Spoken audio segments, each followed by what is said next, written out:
Hello dear students, అందరికీ నమస్కారం. Welcome to biology it's simple love YouTube channel. నేను మీ Lakshman sir from Vizianagaram. Dear students, మీరు ఆల్రెడీ తమ్నైల్లో క్వశ్చన్స్ చూశారు. ఏపీ కానిస్టేబుల్ ప్రిపేర్ అవుతున్నటువంటి అభ్యర్థులకైతే బయాలజీ నుంచి క్వశ్చన్స్ అనేది ఎలా వస్తాయంటే మీ అందరికీ తెలిసిందే, డిఫరెంట్ ఆస్పెక్ట్స్లో క్వశ్చన్స్ అడగడం జరుగుతూ ఉంది. అంటే అషర్స్ను రీజన్ టైపు, అదేవిధంగా ఈ కానిస్టేబుల్ సంబంధించి మ్యాచింగ్ కానీ, అదేవిధంగా సరైన వాక్యం ఏది, సరికాని వాక్యం ఏది, అదేవిధంగా మ్యాచ్ ద ఫాలోయింగ్స్తో పాటుగా అసెట్స్ రీజన్స్తో పాటుగా స్టేట్మెంట్స్, కన్క్లూజన్స్, ఇలాంటి క్వశ్చన్స్ అనేవి మోస్ట్లీ మనకి ఏపీపీఎస్సి దగ్గర నుంచి క్వశ్చన్స్ కనిపిస్తూ ఉంటాయి. అంతే కదా. మరి బయాలజీ అనేది చాలా కష్టంగా ఫీల్ అవుతారు చాలామంది.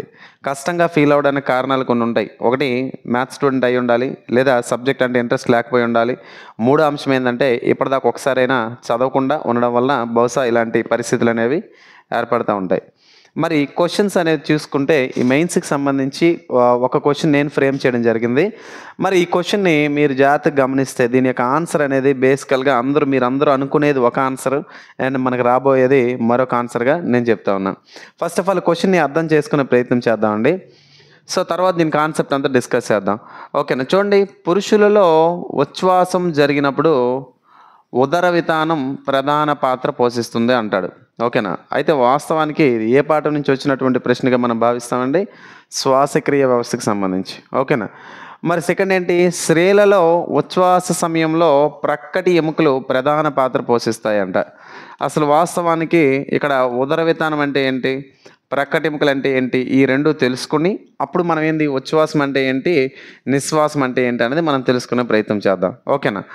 ఆప్షన్ 1 ఏంటంటే ఏ అండ్ ఆర్ సరైన సమాధానం, కానీ ఈ ఆర్ అనేది ఏకి సరైన వివరణ కాదు. తర్వాత ఆర్ అండ్ ఏ రెండు సరైన సమాధానాలు, కానీ ఏ అనేది ఈ ఆర్కు సరైనటువంటి వివరణ కాదు. మూడోది వచ్చేసరికి ఏ మరియు ఆర్ మాత్రమే సరైన సమాధానాలు అన్నారు. ఓకేనా. నెక్స్ట్ ఆర్ మాత్రమే సరైన సమాధానం అన్నారు. ఓకేనా. ఈ కానిస్టేబుల్ లెవెల్ ఆఫ్ ఎగ్జామ్స్కి అయితే కనుక మోస్ట్లీ క్వశ్చన్స్ అన్నీ కూడా ఇలానే ఉంటాయి. డైరెక్ట్ క్వశ్చన్స్ అనేది చాలా రేర్ అనమాట. ఓకేనా. మరి దీనికి సంబంధించినటువంటి ఎక్స్ప్లెనేషన్ మనం ఒకసారి కాన్సెప్ట్ తెలుసుకుంటే ఈజీ అయిపోద్ది అనమాట. ఓకేనా. సో కేర్ఫుల్గా వినండి, డిస్కస్ చేద్దాం. ఓకే. ఎస్. మరి ఇక్కడ కాన్సెప్ట్ని మనం తీసుకుంటే ఓకేనా, ఉచ్ఛ్వాసము అని చెప్పేసి నేను తెలుగులో చెప్పడం జరిగింది. అంతే కదా. ఏమన్నామండి? ఉచ్ఛ్వాసము. ఓకేనా. ఉచ్ఛ్వాసము. సో ఉచ్ఛ్వాసము అంటే ఇంగ్లీష్లో ఇన్హాలేషన్ అని చెప్పేసి మనం పిలుస్తాం. ఉచ్ఛ్వాసం అంటే ఏంటంటే సాధారణంగా వాతావరణంలో ఉన్నటువంటి ఆక్సిజన్ శాతం ఎంత? 21%. అవునా కాదా? ఎంతండి? 21%. ఓకేనా. ఈ 21% ఆక్సిజన్ ఉంటుంది. కార్బన్ డైఆక్సైడ్ 0.03% ఉంటుంది. నైట్రోజన్ వచ్చేసరికి 78% ఉంటుంది. సో ఇలా వివిధ వాయువుల మిశ్రమం, వేరు వాయువుల కలయిక అనేది ఈ వాతావరణంలో గాలి.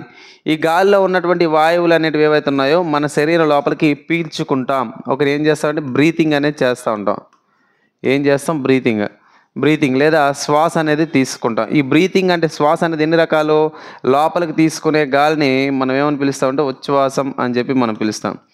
బయటికి విడిచిపెట్టే గాలిని ఏమంటారు? నిశ్వాసం లేదా నిశ్వాసం అని చెప్పేసి పిలుస్తారు. So this is called inhalation or inspiration అని చెప్పేసి పిలవచ్చు. ఓకేనా. ఇన్హాలేషన్ ఇది బయటికి విడిచిపెట్టే గాలి కాబట్టి ఎక్స్హాలేషన్. ఓకేనా. సో ఇక్కడ ఏమంటాడు మనకి? పురుషులలో ఉచ్ఛ్వాస సమయంలో గాలి లోపలి పీల్చుకునేటప్పుడు అంటే ఆ పీల్చుకునే ప్రాసెస్లో భాగంగా ఉదర వితానం ప్రధాన పాత్ర పోషిస్తుంది అన్నాను. సో ఇంగ్లీష్లో చెప్పాలంటే during respiration in male diaphragm plays an important role in respiration లేదా ఇన్హాలేషన్ అన్నాను. సో ఒక్కసారి దీనికి సంబంధించినటువంటి కంటెంట్ని మనం తెలుసుకునే ప్రయత్నం చేద్దామండి. ఓకేనా. ఇక్కడ మానవ శరీరంలో సాధారణంగా ఊపిరితిత్తులు ఉంటాయి, మీ అందరికీ తెలిసిందే. అంతే కదా. ఓకేనా. ఊపిరితిత్తులని కనిపిస్తూ ఉంటాయి. సో ఒక జత ఊపిరితిత్తులు కనిపిస్తాయి. ఊపిరితిత్తుల అధ్యయనాన్ని ఏమంటారో కామెంట్ బాక్స్లో కామెంట్ పెట్టండి. ఓకేనా. సో ఇది ఒక జత ఊపిరితిత్తులు అనమాట. ఓకే. ఇలా రైట్. ఈ ఒక జత ఊపిరితిత్తులు అనేవి ఏవైతే ఉన్నాయో ఇగోండి, ఇక్కడికి వచ్చేసరికి ఇదంతా సౌండ్ బాక్స్, స్వరపేటిక అని చెప్పి పిలుస్తారు. ఇదంతా కూడా వాయునాళం లేదా అదన్నే విండ్ పైప్ అంటారు. ఇలా ఉంటుంది. సో మానవునిలో ఏమవుతుందంటే ఇక్కడ పురుషులలో ప్రత్యేకంగా మాట్లాడితే, ఓకేనా, పురుషులలో ప్రత్యేకంగా మాట్లాడితే, పురుషులలో అంటే మేల్లో తీసుకుంటే నేనేమన్నాను, లోపలికి గాలి పీల్చుకోవడం ఉచ్ఛ్వాసం అన్నాను. సో పురుషులు అనేవారు ఎవరైతే ఉన్నారో లోపలికి గాలి పీల్చుకునేటప్పుడు ఏమేమి పీల్చుకుంటున్నాం మనం ఇక్కడ? ఆక్సిజన్ పీల్చుకుంటాం, కార్బన్ డైఆక్సైడ్ పీల్చుకుంటాం, నైట్రోజన్ పీల్చుకుంటాం, ఇతర వాయువులు ఏవైతే ఉన్నాయో అవి కొద్ది మొత్తంలో పీల్చుకోవడం జరుగుతుంది. మొత్తంగా 100%. ఇలా తీసుకునేటప్పుడు అంట ఉదర వితానం ప్రధాన పాత్ర పోషిస్తుంది. డయాఫ్రమ్ అంటారు. సో ఇక రాస్తాను, డయాఫ్రమ్, PHRAGM, డయాఫ్రమ్ అన్నాం. Diaphragm plays an important role in male during inhalation అన్నాం కదా. ఇక డయాఫ్రమ్ అంటే ఉదర వితానం అంటే ఏంటి అంటే కనుక చూడండి, ఉదర వితానం అనేది ఊపిరితిత్తుల కింద, 2 ఊపిరితిత్తుల కింద కూడా ఒక బలంగా ఉన్నటువంటి ఒక కండరం వంటి నిర్మాణం. ఓకేనా, ఉదర వితానం. ఇప్పుడు నేనేమంటానంటే లోపలికి తీసుకున్నటువంటి గాలి అనేది ఏదైతే ఉందో బయటకు విడిచిపెట్టేటప్పుడు గుర్తుపెట్టుకోండి, లోపలికి పీల్చుకున్నాం కదా గాలి, ఏమేమి తీసుకున్నాము? ఆక్సిజన్ తీసుకున్నాం, కార్బన్ డైఆక్సైడ్ తీసుకున్నాం, నైట్రోజన్ తీసుకున్నాం, మిగిలినవి తీసుకున్నాం. లోపలికి గాలి పీల్చుకున్నప్పుడు ఊపిరితిత్తుల యొక్క పరిమాణం ఇలా పెరుగుతుంది. అర్థమైందా? ఇప్పుడు ఇదే గాలి ఏం చేసాం మనం? ఇలా విడిచిపెట్టాం. ఓకేనా, లోపల తీసుకుని గాలి అని తీసుకొని ఇలా బయటకు విడిచిపెట్టాం. లోపలికి ఎప్పుడైతే గాలి పీల్చుకుంటామో ఈ ఊపిరితిత్తుల యొక్క పరిమాణం అనేది పెరుగుతుంది, ఇలా పెరుగుతుంది అనమాట. విడిచిపెట్టేప్పుడు ఇలా తగ్గుతుంది. తగ్గేటప్పుడు కొంత స్పేస్ వస్తుంది ఇక్కడ, అంతే కదా. వీటి యొక్క పరిమాణం తగ్గినప్పుడు కొంత ఖాళీ ప్రదేశం వస్తుంది. ఈ ఖాళీ ప్రదేశాన్ని కవర్ చేయడానికి ఇక్కడ ఉన్నటువంటి డయాఫ్రమ్, ఉదర వితానం అనేది ఏదైతే ఉందో ఇలా డోమ్ అని పిలుస్తున్నటువంటి ఒక ఆకారంలో మారిపోద్ది. గుర్తుపెట్టుకోండి, బల్లపరుపుగా ఉన్నటువంటి ఉదర వితానం అనేది ఎలా మారిపోయిందండి? డోమ్ షేప్లో మారింది. ఎప్పుడు? బయటకు గాలి విడిచిపెట్టినప్పుడు, డ్యూరింగ్ ఎక్సలేషన్. ఇన్హలేషన్ అంటే ఉచ్ఛ్వాస సమయంలో ఏమైంది? బల్లపరుపుగా ఉంది, అవునా కదా. లోపలికి గాలి పీల్చుకునేసరికి ఎలా ఉందండి? బల్లపరుపుగా, ఫ్లాట్గా ఉంది.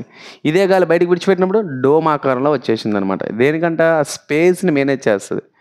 లేదు ఊపిరితిత్తుల సైజ్ తగ్గిపోయినప్పుడు మధ్యలో స్పేస్ వచ్చేస్తుంది కదా, మిగతా ఆర్గన్స్ అది చొచ్చుకుపోయే అవకాశం కూడా ఉంటుంది కదా పరిస్థితి బట్టి, స్పోర్ట్స్ వారిలో కానీ లేకపోతే జిమ్నాస్టిక్స్ చేసేవారిలో కానీ.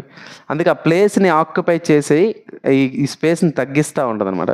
అలా తగ్గించిన ప్రధాన పాత్ర పోషించేది అంటే డయాఫ్రమ్. ఓకే, తర్వాత మనకి ప్రక్కటెముకలు తెలుసు మీకు, ఇలా ఉంటాయి ప్రక్కటెముకలు. ఓకే, ప్రక్కటెముకలు ఎన్ని ఉంటాయండి మానవుల్లో? 12 జతలు ఉంటాయి. ఇందులో 11వ జత 12వ జత అనేది వెనక నుంచి వచ్చి ముందుకు అతుక్కొని ఉండవు ఇక్కడ. ఓకే, అతుక్కొని ఉండకుండా తేలుతూ ఉంటాయి. అందుకే వీటిని తేలియాడే ఎముకలు అంటారు, ఫ్లోటింగ్ రిబ్స్.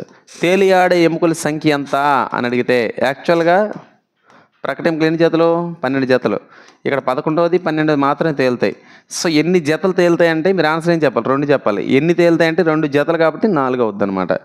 ఓకేనా. అయితే ఇక్కడ పురుషులలో ఓకేనా ఉచ్ఛ్వాస సమయంలో అని గాలి పీల్చుకున్నప్పుడు బల్లపరుపుగా మారుతుంది, రైటే స్టేట్మెంట్. ఓకే, స్త్రీలకు వచ్చేద్దాం. స్త్రీలకు వచ్చేసరికి మగవారిలో గర్భాశయం అనేది ఉండదు, మీకు తెలిసిన క్లారిటీ. ఆడవారిలో గర్భాశయం ఉంటుంది, దాని మీదకి వచ్చేసి జీర్ణాశయం, దాని మీద యూరినరీ బ్లాడరు, తర్వాత జీర్ణాశయం, తర్వాత పెద్ద ప్రేగులు, చిన్న ప్రేగులు, మరి కాలేయము, క్లామము, ఊపిరితిత్తులు, ఎక్కడ టైట్లీ ప్యాక్డ్ ఆర్గన్స్ అంతా. సో వీళ్ళలో ఈ శ్వాసక్రియ తీసుకున్నప్పుడు స్త్రీలలో ఈ డయాఫ్రమ్ మెకానిజం అనేది మనకి కనిపించదు. డయాఫ్రమ్ మెకానిజం ఉంటుంది కానీ కనిపించదు మెకానిజం. మరి స్త్రీలలో ఏమవుతుంది సార్? లోపల గాలి పీల్చుకున్నప్పుడు అని గాలి పీల్చుకుంటే ప్రక్కటెముకలు ఇలా గాలితో నుండి ఎముకలు ఇలా సాగే గుణాన్ని, అంటే ఎముకల యొక్క లోపల ఉన్న పరిమాణం అనేది ఇలా సైడ్కి పెరుగుతుంది అనమాట. అర్థమైందా?